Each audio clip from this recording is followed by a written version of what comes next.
Screen पर आप एक शख्स देख रहे हैं। इस शख्स को मैं महापुरुष तो नहीं कहूँगा, ना ही इसको मैं कोई धर्मगुरु कहूँगा, क्योंकि ये शख्स एक जहरीला सांप है। एक शख्स के मन में मुसलमानों के प्रति घृणा भरी है। इस शख्स का कुरान को और मुसलमानों को लेकर क्या कहना है वो आप सुनिए, उसके बाद इनको इनकी असली औकात मैं दिखाता हूँ। सुनिए आप। छोटे छोटे बालिगों को कुरान पढ़ा करके, हदीस पढ़ा करके उनको आतंकवादी बनाया जाता है। सुन लिया आपने, कितना जहर भरा है इस शख्स के अंदर मुसलमान को लेकर और कुरान को लेकर। क्या सच में कुरान ये सिखाता है? ये भी मैं साबित करके जाऊंगा।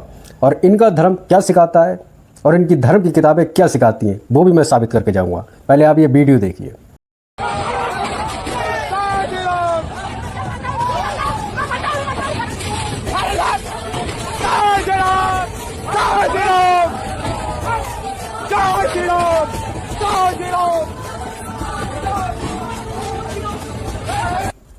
सुन लिया आपने और देख भी लिया कौन सा धर्म क्या सिखाता है, ये आपने बाखूबी देखा।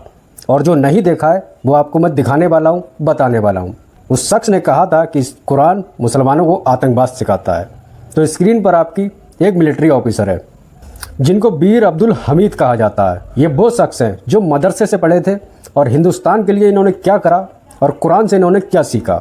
अगर सामने वाला दुश्मन तुम्हारे देश के लिए खतरा पैदा करता है तो फिर क्या है, वो दुश्मन तुम्हारे मजहब का क्यों ना हो, उसको उखाड़ फेंकना तुम्हारी जिम्मेदारी है। तुम्हें अपने देश की रक्षा करना है, ये सिखाया था इनको कुरान ने। ऐसा ही हुआ 1965 की जंग में, जो हिंदुस्तान और पाकिस्तान की जंग हुई थी, उसमें बीर हमीद अब्दुल ने पाकिस्तान के 7 से 8 टैंक खुद अकेले ही नष्ट कर दिए थे। वो टैंक जिनको पैटर्न टैंक बोला जाता है, जो अमेरिका ने पाकिस्तान को हिंदुस्तान के ऊपर हमला करने के लिए दिए थे, वो टैंक अकेले बीर अब्दुल हमीद ने नष्ट किए। उन्होंने कुरान से सीखा था कि अपने देश की हर हाल में रक्षा करनी है। उन्होंने कुरान से जाना था कि देश से बढ़कर कुछ नहीं। पाकिस्तान को नष्ट करने के बाद, पाकिस्तान को कड़ा जवाब देने के बाद में बीर अब्दुल हमीद को मिला था परमवीर चक्र, जो आसान नहीं है हर किसी मिलिट्री ऑफिसर के लिए। पाकिस्तान को धूल चटाने वाला एक मुस्लिम जो कुरान भी पढ़ा हुआ था और इस्लाम को भी जानता था और अपने देश के संविधान को भी जानता था। अगर बात मजहब की होती तो आज ये खबर मैं आपको नहीं बताता होता, लेकिन बात थी कुरान की, संविधान की और देश की। हर मुसलमान के लिए देश से बढ़कर कुछ नहीं।